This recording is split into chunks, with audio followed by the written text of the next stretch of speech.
YouTube, how the duck you doing? Duck Films here, and welcome back to the channel. Today we're going to be talking about some of the most challenging heroes in Marvel Rivals to master. And if you're looking for a real test of your skills, stick around because these heroes will push you to your limits. And do me a favor, if you're new here or find yourself coming back in regular and you aren't already subscribed yet, why not? It's completely free and you're coming back anyways, as we are pushing for the goal of 10,000 subscribers. But without further ado, let's get started. So I scoured the internet and picked heroes who the community had the most trouble with. First up we have Loki, the trickster god himself. Loki is all about deception and mind games. His illusions can make or break a match, but timing is everything. If you're not careful, you might end up confusing yourself more than your enemies. Now, when I first tried Loki, I thought the character was rather straightforward, but man oh man was I wrong. Now for players, like myself included, that are interested in mastering Loki, his high skill ceiling offers significant potential for outplaying opponents. Now I will say he's a rewarding choice for those who enjoy strategic gameplay, but I can relate and I understand why players find this character hard to play or challenging, because one of his main abilities, Illusion, Loki can deploy up to 2 illusions simultaneously, each with 250 health in a duration of 1 minute. These illusions mimic Loki's actions, creating opportunities to deceive enemies and control the battlefield. Now, in a way, when you use this ability, it's kind of like controlling 3 players at once rather than 1. So for maximum usage and potential for this character, you really have to understand one of the key concepts of this game, and that is positioning. If you don't necessarily put your clones in like the perfect spot, it's not the end of the world, but your healing and damage output would be rather low. In a way, it's kind of like you're playing a RTS, but in Marvel Rivals, as you have 3 characters to pick and choose from and to move and coordinate, so it can definitely be overwhelming for players who are just entering the game. Now, that's not the only thing that makes Loki challenging. Another one of his abilities is shape-shifting. Loki's shape-shifting abilities allow him to weave in and out of combat, adding to his unpredictability and enabling strategic plays.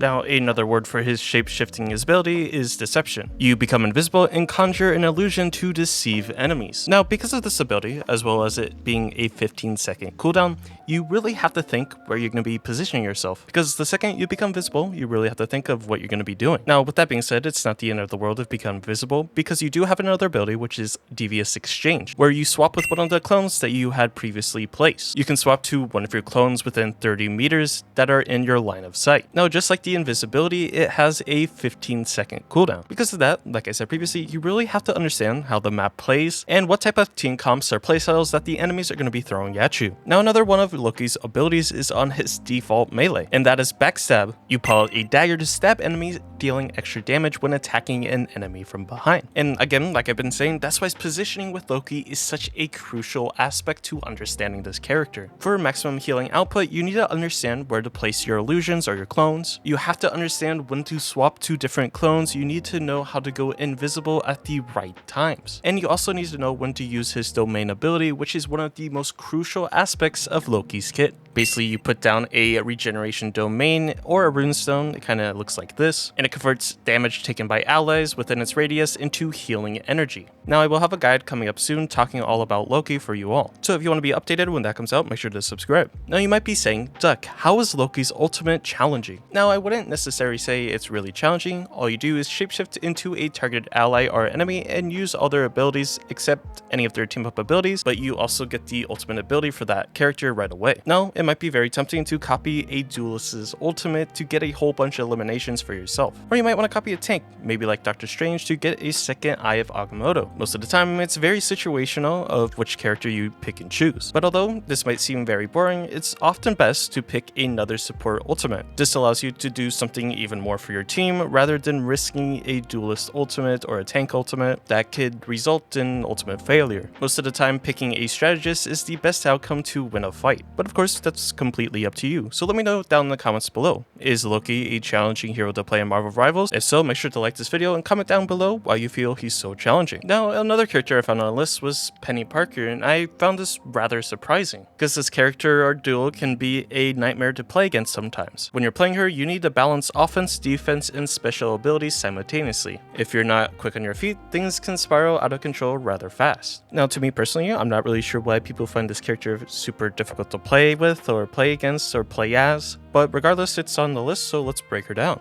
Now, as a Vanguard, Peni excels in frontline defense and area control. Now, people may find this character challenging because you have to play as a tank, but simultaneously you're playing a tower defense game, having your cyber webs and ankle mines placed all throughout the map or certain chokes. Again, this character might seem challenging to newer players because it requires a lot of multitasking, I guess, trying to keep your spider mites and mines up all at the same time, while still managing to be some sort of frontline tank. Now, one of her abilities is cyber webs. You deploy a web that restricts enemy movements, efficiently controlling zones and hindering opponents' advances. Now, having these webs placed on the ground near your spider pod nest allows for further movement of the spider bots and giving you more defensive capability, as when you're within the nest you gain more defensives. Now, like I previously said, she has arcano mines to where she places mines that detonate upon enemy contact, dealing significant damage and serving as a deterrent against enemy pushes. So again, I guess another part of making Peni Parker a little bit difficult is that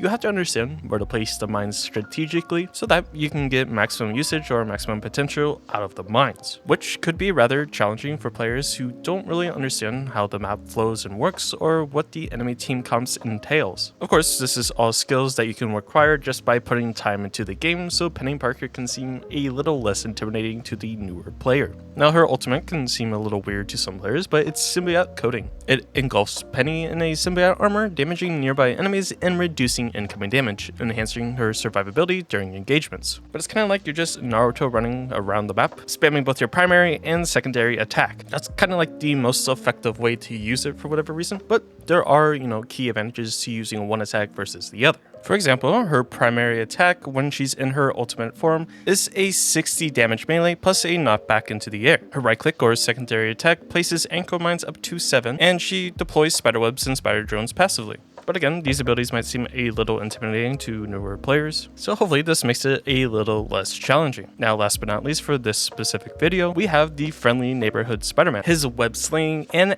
acrobatic combat style make him super fun, but also super tricky. Now, keeping track of your positioning and timing your web attacks perfectly is what separates the web rookies from the web masters. Now again, as a duelist, Spider-Man specializes in dealing high damage and securing eliminations. Now, for players aiming to master Spider-Man, his agility and crowd control abilities make him a formidable duelist on the battlefield. Now, on paper, Spider-Man seems like a rather straightforward character that only requires a couple of mechanics to really master. But off of paper and into an actual match, this character is one of the hardest characters to actually be very good at in Marvel Rivals. Now, to be honest, I'm one of the worst Spider-Mans to ever touch the game, but regardless, I'm still going to give you this information. So his primary attack is rather straightforward and pretty accommodating to any player that's playing Spider-Man, and that's just a close range melee, with the third consecutive attack being a kick. Now, his web slinging ability is really where mechanical prowess takes over. It allows for rapid movement across the battlefield, enabling quick engagements and retreats, again allowing you to move from point A to point B rather quickly. Now, it can seem rather challenging because there's certain rollouts for certain maps that you should probably know, and it also might seem challenging because you have to be generally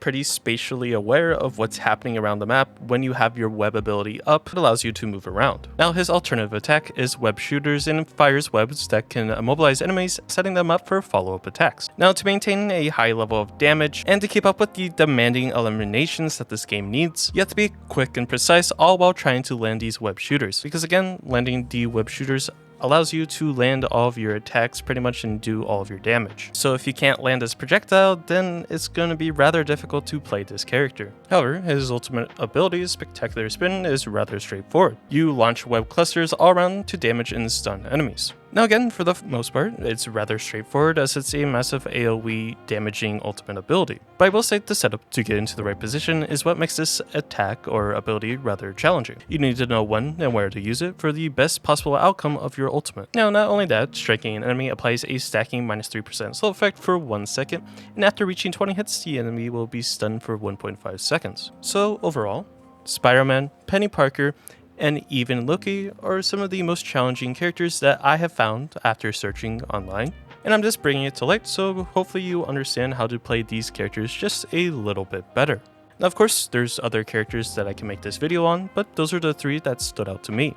Now, there are several other characters on that list as well, And if you like this video, I definitely plan on making another one, so if you would like me to make another one of these videos, do me a favor and hit the like button on this video, as it's the best way to tell me that you enjoyed this video. And comment down below as well if you would like to see more. Now, if you're new to this channel, or I just randomly popped up on your timeline and you made it this far into the video, I really do appreciate you sticking with it. So if you could do me the favor and hit that subscribe button, as I also have a ton of other awesome Marvel Rivals content planned and already out at the same time. With videos practically out every single day, I try to provide you with the best Marvel Rivals content around. But anyways, I hope you have a great day, and I'll catch you in the next one.